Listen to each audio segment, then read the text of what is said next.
Hello students, आज हम 11th math का एक्सरसाइज 1.4 का 7th क्वेश्चन करेंगे। उससे पहले 6 क्वेश्चन हम कर चुके हैं। क्वेश्चन क्या कहता है, if A equals x such that x is a natural number, कि ए जो सेट है वो नेचुरल नंबर्स का सेट है, B is an even natural number, B set जो है इवन नेचुरल नंबर्स का है, सी हमारा एन ओड नेचुरल नंबर्स का सेट है और डी हमारा प्राइम नंबर्स का सेट है। तो ये आपको सेट बिल्डर फॉर्म में A B C D sets दे रखे हैं। हम पहले इनको रोस्टर फॉर्म में अपना सेट्स को लिख लेंगे। तो ये हमने लिख लिए हैं। सेट ए लिख लिया हमने, नेचुरल नंबर का था तो 1 2 3 4 up to infinity. B set even numbers का था, सी हमारा ओड नेचुरल नंबर्स का था एंड डी हमारा प्राइम नंबर्स का था। ये हमने लिख लिया है। आगे हमारे से फर्स्ट पार्ट में पूछा गया है कि हमें ए इंटरसेक्शन बी निकालना है। तो हमने इंटरसेक्शन, यूनियन, प्लस माइनस सारे सेट्स के बारे में पहले पढ़ रखा है। आप पीछे वाले मेरी पुराने वीडियोस में चेक कर लीजिएगा। हमें ए इंटरसेक्शन बी निकालना है। तो देखो, इंटरसेक्शन मतलब ऐसा एलिमेंट जो ए में और बी में दोनों में कॉमन होगा। तो इनमें चेक करो, 2 है, 4 है, आगे 6 होगा, 8 होगा। तो जितने भी इवन नंबर्स होंगे वो सारे कॉमन होंगे। तो ए इंटरसेक्शन बी क्या मिल जाएगा हमें, 2 4 6 8 अप टू इन्फिनिटी। ऐसे ही आगे हमारे पास ए इंटरसेक्शन सी है, ए इंटरसेक्शन डी है। हम सारे सेट्स को के एलिमेंट्स लिख चुके हैं, तो आप इजीली इन अगले पार्ट्स को निकाल के देख सकते हो। क्लियर है ना बात आपको। नेक्स्ट हमारा जो 8th क्वेश्चन है, इसमें पूछा है which of the following pairs of sets are disjoint. अब ये डिसजॉइंट सेट्स क्या होते हैं, तो आपने वेन डायग्राम पढ़ लिया है, मैंने पीछे सिखाया है, देख लेना आप वीडियो में। कोई भी दो सेट्स यूनिवर्सल सेट के अंदर हमने ऐसे दो सेट्स बना लिए, अगर ये एक दूसरे को काटते हैं तो इनका कुछ ना कुछ इंटरसेक्शन आएगा ना। अगर कुछ ना कुछ इनमें कॉमन है तो ये जो जॉइंट सेट्स होते हैं। लेकिन अगर इनमें कुछ भी कॉमन नहीं है, मतलब जो इनकी इंटरसेक्शन है वो फाई आ रही है, मतलब नल सेट आ रही है, तो ऐसे सेट्स को हम बोलते हैं डिसजॉइंट सेट्स। क्लियर है ना आपको बात। तो अब क्वेश्चन देखो हमारा क्या कहता है कि सेट दे रखा है, इसमें 1 2 3 4 है। दूसरा क्या दे रखा है, x such that x is an natural number and x की वैल्यू जो है greater than equal to 4 and less than equal to 6 होगी। तो हमारा इसमें एलिमेंट्स क्या बनेंगे, 4 5 एंड 6 बनेंगे। ठीक है, तो दोनों सेट्स के एलिमेंट्स हमने लिख लिए हैं। एक तरफ 1 2 3 4 है, दूसरे में 4 5 6 है। तो दोनों में देखो कुछ कॉमन है क्या, बिल्कुल कॉमन है, दोनों में 4 कॉमन है। इनकी इंटरसेक्शन जो आ रही है वो 4 आ रही है। इसका मतलब हम क्या कह सकते हैं कि ये सेट्स जो हैं दोनों के दोनों डिसजॉइंट नहीं है। तो इसी टाइप से आप जो ये अगले पार्ट्स हैं, second part and third part, इनको कर सकते हैं। ये आपका होमवर्क होगा। फिर भी अगर आपको कुछ प्रॉब्लम आती है तो आप कमेंट सेक्शन में लिख के भेज दीजिएगा, मैं करवा दूँगी। नेक्स्ट 9th क्वेश्चन में क्या कहता है, ए सेट दे रखा है, बी दे रखा है, सी दे रखा है और हमें डी दे रखा है। कहता है फाइंड ए माइनस बी।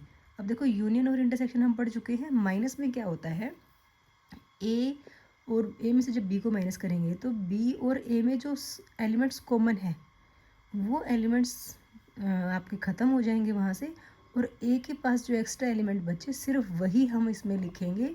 बी के पास चाहे कितने भी बचे हों हम उनको नहीं लिखते। जैसे कि देखो, एलिमेंट है 3 6 9 12 15 18 20 और बी में क्या है 4 8 12 16 20। हमें ए माइनस बी निकालना है। तो देखो, दोनों को जब माइनस कर रहे हो आप, तो देखो 3 6 9 यहाँ पे कुछ नहीं है, 12, हाँ जी 12 है बी में।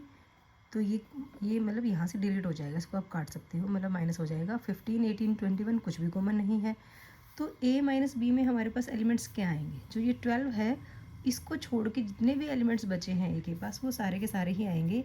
3 6 9 12 नहीं आएगा, 15 18 एंड 21।